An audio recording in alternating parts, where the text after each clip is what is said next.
What's going on, everybody? John out here with you. It's Wednesday, April 3rd, a little bit of an early morning. I didn't expect to be able to get this video out right after doing the Yankees and the Arizona Diamondbacks yesterday for Hopeless Sports Guy, but here we are. Valkyrie Elysium was released on September 14, 2022 for PS4, PS5, multi-platform, all of that. So, this was a Christmas gift. Again, I got it on a Black Friday sale. Get a chance to get a little bit of a review for you. Obviously, not the greatest gameplay that you're going to see from me on this side, but nonetheless, have to bear with it. So, you have a little bit of a Terrific Gate gameplay, which is a 20-floor kind of battle royale. Try to get to the end for a prize.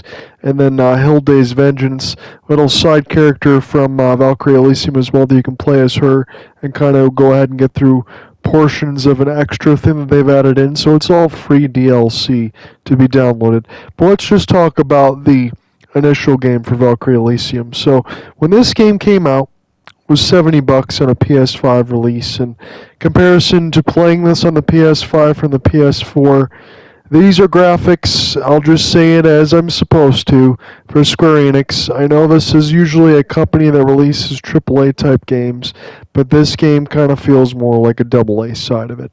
There's nothing wrong with the graphics in per se, but it kind of looks more like a PlayStation 3 early PS4 title more than anything else. It's not anything to write home about. And here's the other problem that you might have with Valkyrie Elysium. When you're thinking about Valkyrie Profile, you're thinking about like a turn-based RPG a little bit where you summon Ur and Harryar, you play as a Valkyrie, you get ahead and pick up souls from the dead, and you use their skills in a turn-based format, and you go on an epic RPG adventure. Elysium just says, hey, we're going to be a mediocre action RPG with some very soft RPG elements in it. So, mediocre action game, soft RPG elements. A lot of the reviews that you see from this game are roughly between 6, 6.5, maybe some 7s in the mix of it. And there's nothing wrong with that. I know it's not on the YouTube channel anymore because I used to work at the Oakland Press and I had to move some videos around, but we did interview back in the day, Akaiba's Trippin' Undead and Undressed on PS4, and that was a mediocre game, and I got around maybe 4,000, 5,000 views on that, and I said just because it's rated about a 6, 6.5 doesn't mean you can't have a good time with it. Now for Valkyrie Elysium, I can say the same thing to you on that side, because I don't want to offend anybody when I say this, but I kind of get a little bit of Devil May Cry vibes, a little bit on that side with the combat. I like the combat that's involved with it. All of the weapons have the same type of combo, stabs, and everything else, whether you're using swords, spears, or mace. But there's only 6 different weapons. But I do like the way that it works. You have certain enemy types that are weak to certain different weapons. When you get them all, you're able to mix and match and then use their elemental weaknesses as well. So your Harryar that you're going to get are 4 different kinds of lightning, fire, ice, and holy, and then you can use that to also compensate with elemental weaknesses and weapon weaknesses. And that sounds pretty cool. And you can use the combo counter and kind of move some things around and get more arts to be able to use your spells more often, more of the soul gauge to be able to summon more often, and set them up. Let's say if you get hit by an attack, then it brings out a certain Harryar to help you, and vice versa. Since you have 4, you'll get 16 different avenues to be able to spread out in between attack, defend, and support skills that you can level up across, alongside leveling up your weapons to 10 different sides, and then you will get runes as well to be able to do more attack power or get more soul gauge or get more arts gauge, which is the glowing orange at the bottom, to be able to use your skills. So the action's there, it's kind of set up there, and it's pretty easy to understand, but here's one of the main problems that I have with Valkyrie Elysium. Not just because it's a mediocre type of game, but you see on the little quick menu, in between having 2 weapons at the top and having like a couple potions on the bottom side, well, you have 6 different weapons, which is not a whole ton to use. But when you're trying to set up your little quick shortcuts on the D-pad, you can only have 2 of those tied to weapons.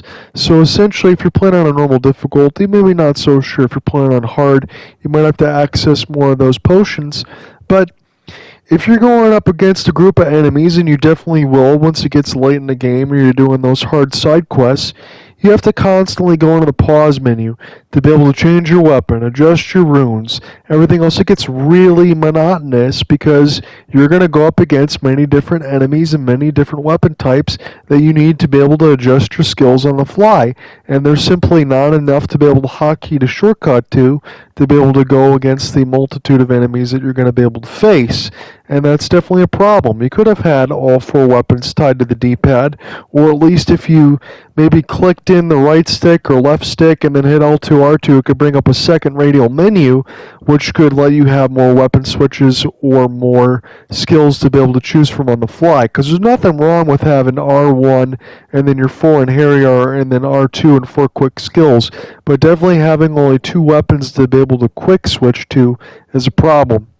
The other issue I had, again, it could be with some of the suspect gameplay for me. Again, I was able to beat this on a normal difficulty in around 20 hours doing all the side quests. It's not a very long game. It's still pretty decent for what it is, but another situation that I had a problem with is it's kind of the camera a little bit. I'm not saying that you shouldn't use all the default settings. You can definitely speed up the horizontal, vertical access to be able to move left and right, up and down a little bit quicker, which is definitely preferred to do.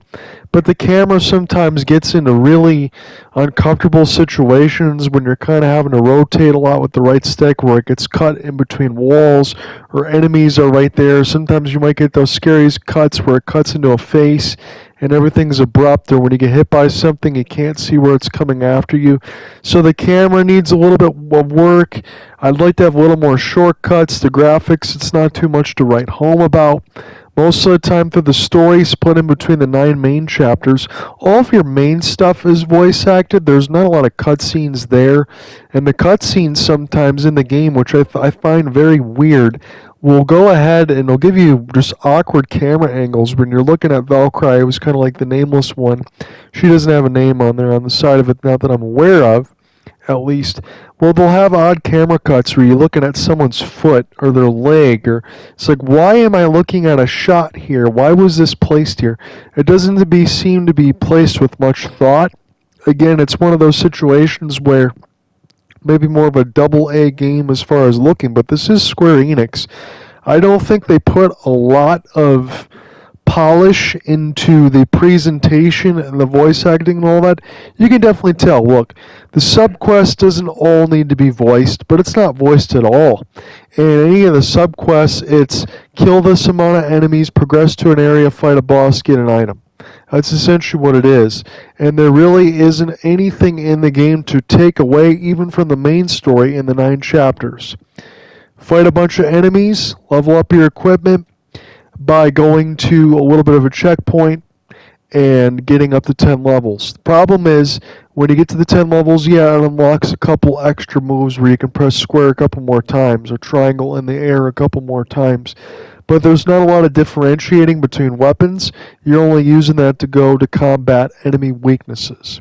So not a lot of differentiating between the 6 enemies. Kind of subpar graphics, a camera that you're going to fight with a little bit, and at least the game is short enough to where it doesn't get too monotonous, but at least for me, even only around the 20-hour mark, I think when I got to 5 or 6, I already kind of felt like I experienced everything that I was supposed to experience. Yet I went all the way through and completed it, trying to be able to give you a score and some thoughts. So I will go out and say this game is at least a 6, but I wouldn't give it any more than that. It's a so-so mediocre, soft action RPG with some very soft elements on that side. It's pretty much Devil May Cry light, and that might be a little bit too happy to say that, but I think that's what I'm going to go ahead and throw out there. So here's the thing for me. If you plan on beating this game and you want to get all the trophies and do everything, I recommend that you do it first time through. And the only way that I say that you should is go ahead and look up a guide. No, it's not hard to play through the game with all the action and all that, but you're going to need to collect Hollow Blossoms, Verdant Blossoms, and in Chapter 9, there will be a thing that you have to do where you either talk to a character or not. But the problem extends in the Hollow or Verdant Blossoms. No, they're not hard to get, But the issue is once you get into a chapter, you have to play all the way through the chapter. You cannot return to Valhalla to level up some other equipment or try to change out some things you want to do. If you return without completing a mission, you have to essentially start everything all over. So what I'm essentially telling you is if you miss something the first time, you have to go through the entire boring chapter and you cannot skip segments. And it gets very, very repetitive. So if you're like me and you missed maybe 2 or 3 in a certain area because you weren't astute to jumping across some spots. Again, Valkyrie, if you go ahead and you jump and you fall into water, you get injured. But there'll be a little bit of hidden paths. If you don't find those the first time, you got to go through the entire mission and do it again. And sometimes on the map, even though I think it does a good job of kind of laying everything out, the map kind of feels like a PS2 level, but I'm not complaining. It's exactly what it needs to be.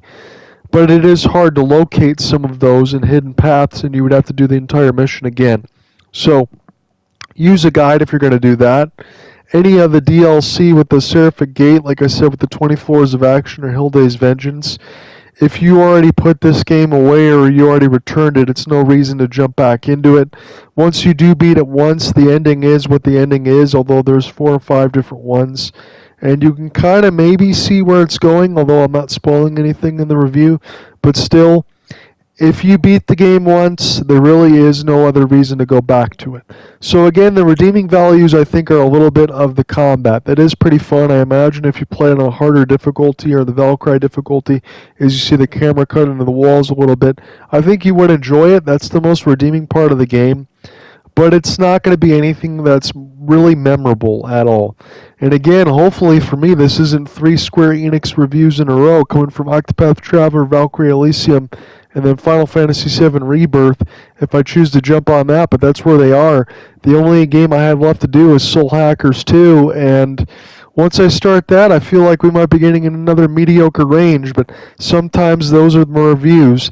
But those are my pretty much true thoughts right out in front. Let me know what you think. What did you think of Valkyrie Elysium? Hit, miss, do you care at all? Let me know. Peace out, guys. Have a good one.